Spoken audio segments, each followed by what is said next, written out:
What if Vinland Saga was K-pop?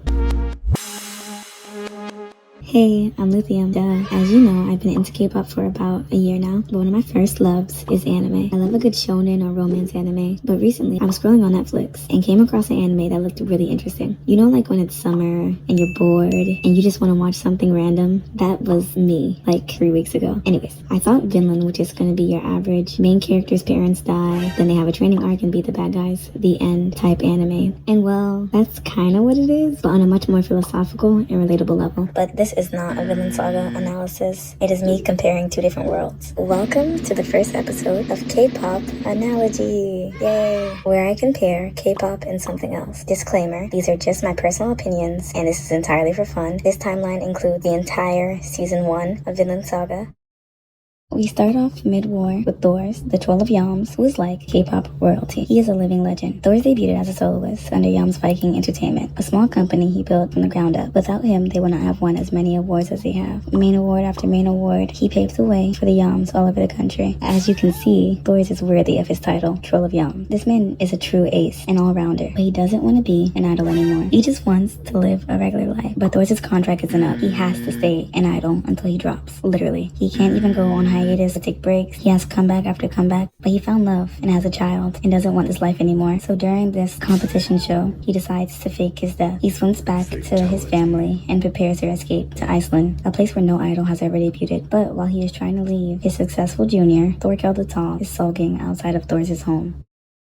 Are you serious right now? Thor's is dead. Why won't you Sasaengs just go away? Wait, there are 3 of you guys? Why is Dispatch here? You know what? I don't even care about my idol image anymore. Thorkell, is that any way to talk to your senior? Wait, you're alive? We have to go tell the CEO. His shares have been going down. Thorkell, I have a family. You know the fans won't accept me if I do. And then Thorkell kept begging, and then they had a dance battle. Thor's won, of course, and Thor's ran away with his family, leaving his idol life behind. After all this, Thor's lived in Iceland peacefully for 15 years. He also had another kid, and Thorkell didn't tell Sigvaldi, the CEO of the Jans Vikings, that Thor's is alive. Now we meet our main character, a trainee who doesn't have what it takes to debut, Thorfinn, son of Thor's. And no, not every name is a variant of Thor. Just wait. Right now, outside of Iceland, a major competition show is happening, and the Danish corporation needs more star power for them to win the grand award against the English label this year. Anyways, Floki, the main producer of the Jans Viking, found out Thor's was alive. How? I don't know, but all I know is Thorkell didn't snitch. Thor's, long time no see. Anyways, there's a competition show happening and we are losing, so I came for you so we can win. Yay! Okay, let's go.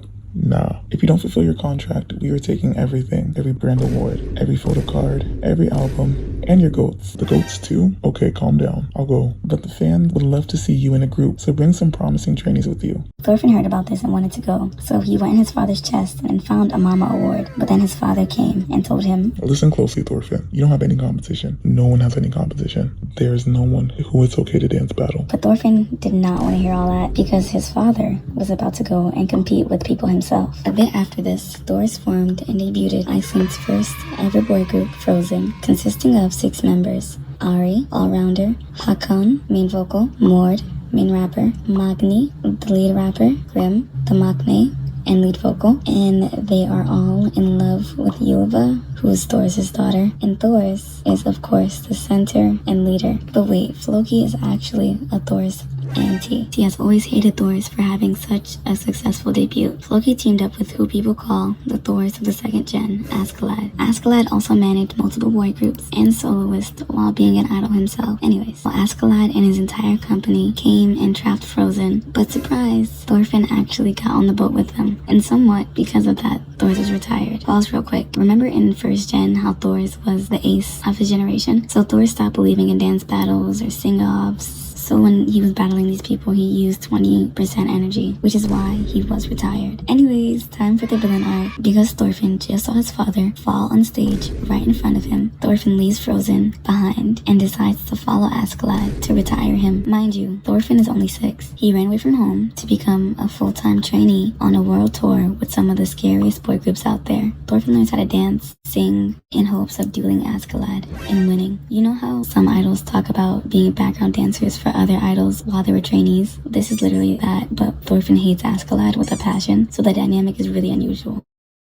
It is getting close to November, and the Mama Awards are coming up. The top 2 competitors for the best boy groups is Askeladd from the Danish and Thorkell from the English. They are both in a competition show, where the best from each will compete to show off the star power of each company. Now, only Thorfinn is up there because Askeladd said if he retired Thorkell and brought back a photocard of him, then he would duel Thorfinn. So Askeladd's subunit took Thorfinn over there, but when things got heated, they left. But, Thorfinn got all the screen time.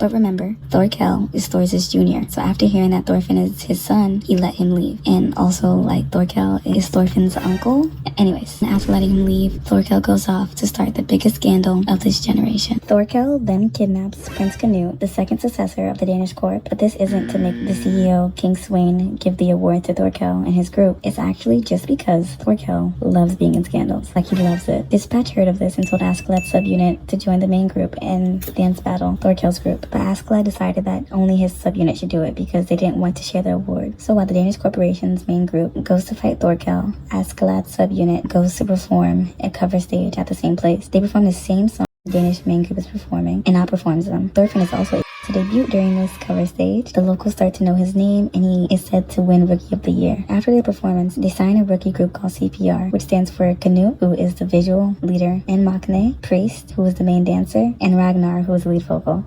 Thorkell's group goes to get Canute back because Dispatch did not get a chance to take enough pictures. Askeladd's subunit escapes with the help of the Welsh label's biggest boy group and makes their way over to a village and performs for them with an almost sold out venue. But one seat didn't sell and went to tell Dispatch about the concert's failure. Thorkell rushes over there to be a part of the scandal. When the rumor spreads about this, everyone starts to freak out and they train even harder. But Askeladd decides that it would be better if CPR disbanded, so he retired Ragnar and that turned Canute into a soloist. Thorkell finally catches up with Askeladd because some people decided to disband Askeladd's subunit and join Thorkell's group, but Thorkell doesn't think that trying to leave your contract is okay, so he retires them. Anyways, Askeladd was almost retired in this battle, but Thorfinn wants to be the one to retire him, so he does a dance battle with Thorkell and wins by disqualification. Thorkell even had to issue an apology letter after the battle, and then Thorkell went live and does a random lore drop on Thorfinn, telling us everything that we know about Thors. While this is happening, people are fighting over Canute because they want him as their visual, and the priest from his previous group begins to tell him about the true meaning of a concept. A concept isn't just something that the company decides. You have to get immersed in all areas of life. Then he gets immersed and calms Berserk Bjorn down, and then starts to show his leader side from CPR. Canute goes over to Thorkell and agrees to go with him and Askeladd to fit his leader concept with the goal of becoming CEO. The Mama Awards are approaching soon. While this is happening, Askeladd works for Dispatch on one of the biggest scandals in a while. He paid to have a Sassing take a picture of Canute's passport to have the locals think that King Sweyn set it up. Thorfinn has the Sassing arrested and then reunites with Leif, the Unk from earlier. But wait, the Sassing didn't actually take a picture of Canute's passport. They took a picture of Canute's makeup manager's passport, and she can't do makeup anymore because of it. After this scandal, Bjorn does a dance battle with Askeladd.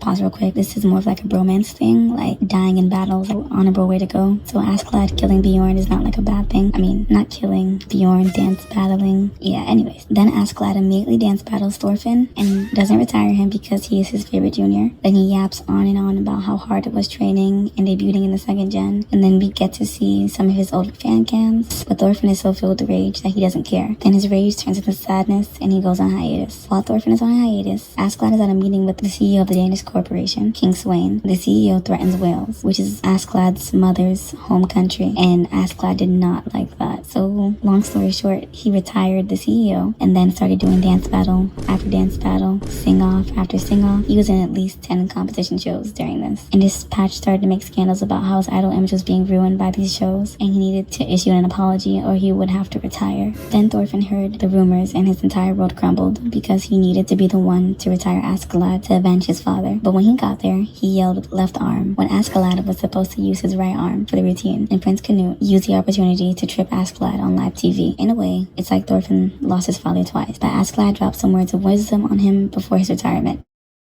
Unk, get up, you're injured. When you're better, we can dance battle, let's go. When I'm retired and you can't dance battle me anymore, what will you do? That's the only reason you debuted, to beat me in a dance battle. What about your life beyond that? Shut up, Unk, I don't want to hear it. Let's go. I'm sorry, but I had to retire him. Dispatch was spreading rumors, and my idol image was at risk. Oh! No, this is good for my idol image. Roll the cameras. In my father's place, I am the ace of the 4th gen. I am your CEO. And if if you're wondering, yes, the Mama Award went to the Danish Corp that year. Okay, that's the story of Vinland Saga Season 1, if it was K-pop, sort of. I would still recommend watching the show yourself if you haven't, but this is not a starter anime, so if you make this your first, you may be traumatized. Please support the original work of Vinland Saga, and I hope you enjoyed the first episode of the Analogy series. Thanks for watching. Please subscribe. Mwah, mwah. Bye.